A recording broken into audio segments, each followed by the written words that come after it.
garage. Well, I got the hood over here. I'm starting to get it ready, prepped for paint. I made a little area where I can work on it, and I get a visit from Randy. Let's get moving on this most current and exciting video. All right, I got the hood back over at the house. It's looking pretty good. Unfortunately, got a little weird thing here. Got a little self-inflicted wound. I had it set up on its edge, getting something set up, and then it fell over and hit something. And it was hard. So it put a little dent here and scratched the paint. So I got to sand that and do a little Bondo. That's actually a dent. Overall, it's in pretty good shape. So I'll continue sanding, make sure there's no imperfections in it, and then we should be shooting it pretty quick. The back side I've got to just kind of hit quick. I've washed it, but I think it's going to look really good. I can tell you the paint on the inside of the hood is different than the outside, or maybe they don't use very much clear coat, or I don't know what it is, but it's peeling off. I'm trying to get it smoothed out, and you can see that as I sand it, it just kind of falls off of the, looks like that's primered. I'm not sure. Looks like that's zinc coated primered. But anyway, I'm trying to get this cleaned off, and I'm not sure how much time I'm going to spend trying to get this perfect because it's the inside of the hood, but it is kind of aggravating, to tell you the truth.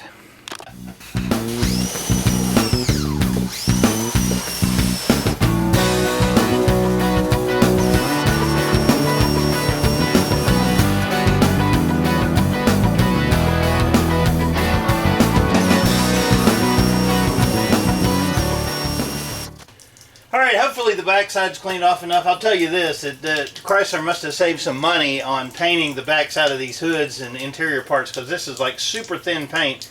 I'm not sure that it's not water-based, because over here it really doesn't wet sand out very well. It kind of flakes off a little bit. Now hopefully I've got all the loose stuff off, because here's a little tip for you. When I was in high school, I worked for Sears and Roebuck Company in the paint department, 09, in Fox Valley, Illinois. We moved up there. Sears weather beater paint was guaranteed not to peel, crack, jump off the house, anything like that. And people would come in saying, hey, I want my money back because your paint peeled off. And then we would get like a paint sample, and then we would send it off to the lab. And the lab would send back the results, like did the paint fail? Well, never did the paint fail, ever, never. You usually had 15 or 20 layers of paint, and then all the way down to the wood, right? So did the paint come off? No, the paint still stuck to the paint that fell off. So that's kind of the thing here. If you paint over this and it's already peeling off, where it peels is not because your new paint, it's because the old paint let go. So you got to really kind of be careful, make sure that this isn't any loose paint. Of course, this is the underside of the hood, so I'm not that concerned about it, but it's kind of a pain in the butt. I'm about to flip her over as soon as this dries off, and they're going to start doing a little body work. Awesome! Alright, I'll let her dry for a few minutes, and then we're going to start looking for imperfections, and you know we're going to find some. Woo-wee, it's still 85 degrees, and it's about 11 o'clock at night. I came out here to look at the hood, and I circled the imperfections in it. These are Bondo spots. Here, here, here. Most of the other ones are just like surface imperfections that just need to be sanded down. I think there's a little dimple right there. Yeah. So I'll have to take a sander. So I have to take a grinder, Bondo. I believe that one, primer. Woo-wee! It's been hot. Been working on the hood. I mowed the front yard and the backyard, grilled some hamburgers. Been a good day so far. It's starting to cool off a little bit. On the hood, I've determined where the dents are that need to be ground out and put Bondo in there. So let's take a look at that. Other than that, it's turning out pretty nice, actually. I think on this hood, it almost looks like, from the amount of scratches and stuff, it almost looks like some shingles flew off of a house and hit it or something, just from the gouges and stuff. But I've about got that sanded out. I'm just going to prime it, be good to go. I've got one dent here that needs to be Bondoed, one here, and there's one right there, a little ding. Most everything else is going to sand out for the most part, and then once it's primed, it'll be good. Right here you can kind of see just a little bit of weirdness, like almost an orange peely looking thing. So So that looks good. I'm going to go ahead and grind this off, and that off.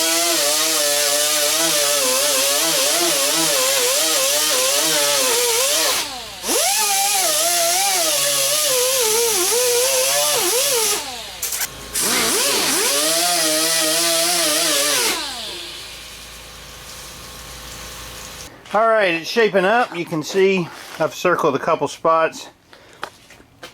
If you look close, you can kind of see the white dots.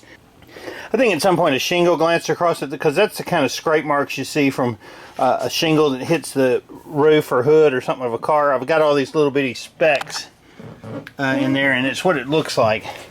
And unfortunately, I did find one more dent right here. You can kind of see it. Well, you can see it better on the camera than I can see it with the naked eye, but I need a little Bondo right in this spot, which thrills me.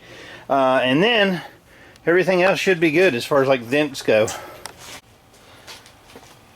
Oh yes, Bondo is the most favorite thing for me to do. Not.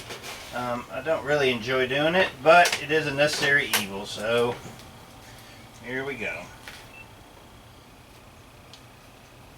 I like to mix it somewhat hot because I don't want it to be tacky. I don't have a lot to Bondo in this, truthfully.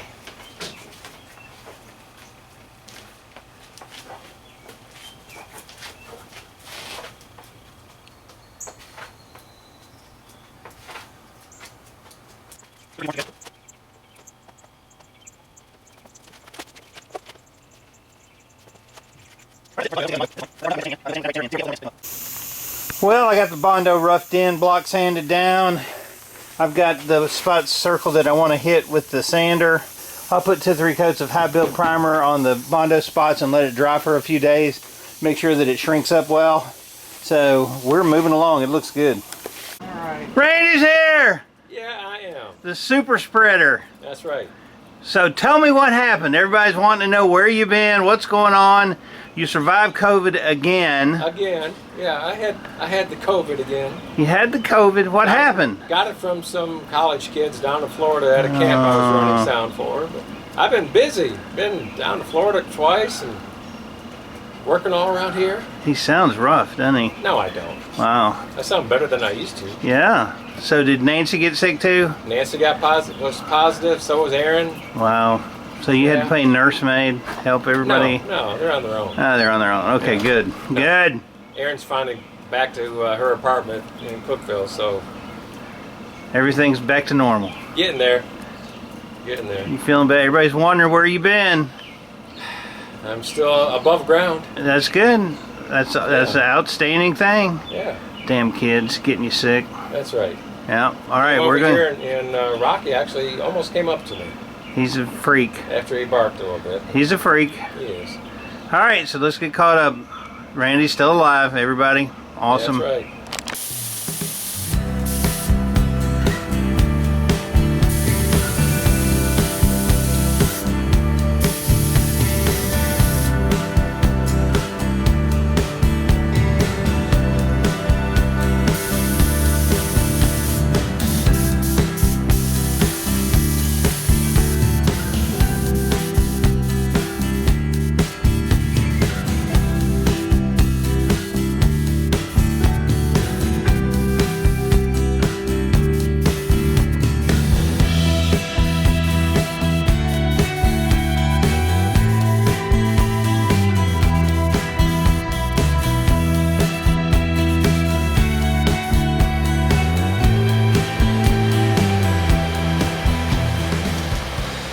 For this, I'm just using my standard Speedoline Prime Gray with the activator. It's a moderate build primer. It should give me a little bit of depth to it, and I've been happy with this in the past, especially for the price. I'll put a link down below. Well, I can tell you the hood looks really good. I got some black coming through, which is kind of what I wanted. I put the primer on really just to make sure there wasn't any like pits or anything in there. I've got one little one right here. Yeah, there it is. Barely can see it, but I can see it when it's wet, and it's looking great. So I'm going to spray a little bit of more primer on here on the front, where this front edge is, fix that little dimple, and then wash it down real good and make sure that there's no imperfections. Then I'll paint the back side, flip it over, paint the front. So moving along with this is going to look great. I went around all the edges again just to hit those, and I'll go light with the wet sanding on those, and then this I'll let dry really well and then block sand it out, and it should be ready to paint. Well, I got everything wet sanded. It's pretty interesting. You can see like it's where the primer filled in a scratch there and a scratch there, scratch there. Pretty much all over. That primer filled all those little imperfections in. Wet sanded it down. I'll probably wet sand it one more time before I paint it, but we're good with this side for now.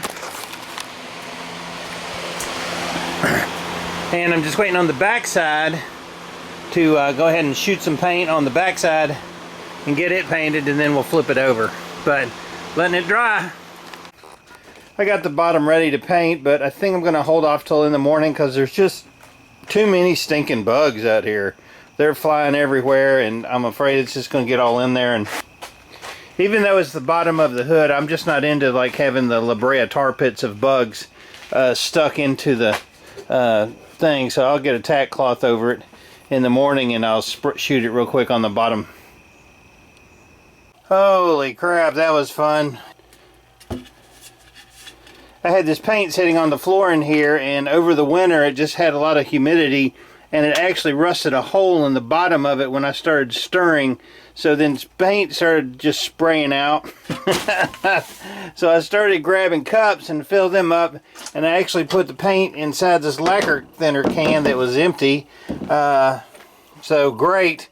Now, I'm probably not going to use this on the exterior because I want all the colors to match.